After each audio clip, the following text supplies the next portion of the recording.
चढ़ाई बारिश अभी अभी शुरू हुई थी जब अर्जुन, मीरा और कुणाल पहाड़ी रास्ते पर टूटे हुए एक साइन बोर्ड पर पहुंचे। वह आधा खाई में दबा था, अक्षर लगभग मिट चुके।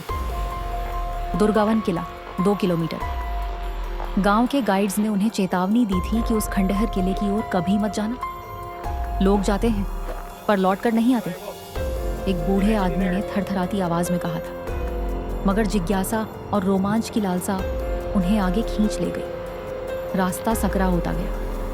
पेड़ों की टेढ़ी मेढ़ी डालियां उनके कपड़ों को नोच रही थी। मीरा कांप उठी। तुम लोगों को लग रहा है जैसे हवा ही भारी हो गई हो?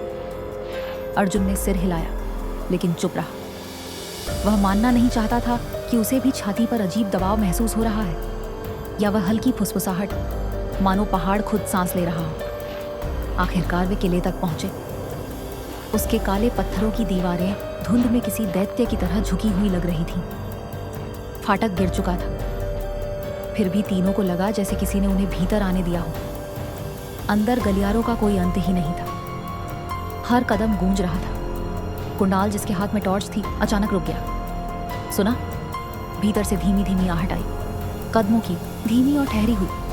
हालांकि वहां कोई नहीं था। टॉर्च की रोशनी ने दीवार पर एक परछाई पकड़ी, लंबी, पतली, जो इंसानी शरीर की तरह हिल नहीं रही थी। भागो, मीरा फुसफुसाई। मगर जिस दरवाजे से वे अंदर आए थे वहां अब पत्थर की दीवार खड़ी थी। किला उन्हें कैद कर चुका था। वे भटकते रहे।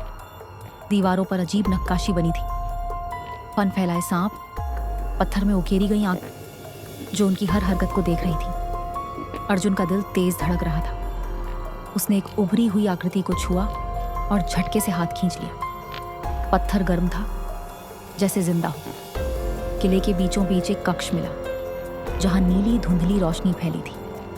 टूटी हुई वेदी पर एक प्राचीन पुस्तक रखी थी। उसके पन्ने अपने आप फड़फड़ा रहे और अनजान भाषा में लिखे शब्द ऐसे धड़क रहे थे जैसे जीवित हो। कुणाल किसी अदृश्य शक्ति से खींचकर आगे बढ़ा। मत छूना, मीरा चीखी, मगर देर हो चुकी थी। जैसे ही उसने किताब को छुआ, पूरा कक्ष कांप उठा। दीवारें कराहने लगीं और दरारों से काला धुआं निकलने लगा। वह धुंध इंसानों की शक्ल ले रही थी, चेहरे बिना आंखों वाले, फुसफुसाते हुए। हमारे साथ जुड़ो, हमेशा के लिए, कुणाल चीखा। धुंध ने उसे लपेट लिया और अंधेरे में घसीट लिया। उसकी गूंज धीरे धीरे खो गई। अर्जुन ने मीरा का हाथ पकड़ा और उसे एक टूटी सीढ़ी की ओर खींचा जो अचानक कहीं से प्रकट हुई थी। दोनों दौड़े। पीछे से परछाइयां और फुसफुसाहट उनका पीछा कर रही थी। सीढ़ियों से निकलते ही वे खाई के किनारे आ पहुंचे। बाहर तूफान उग्र हो चुका था। बिजली आसमान को फाड़ रही थी।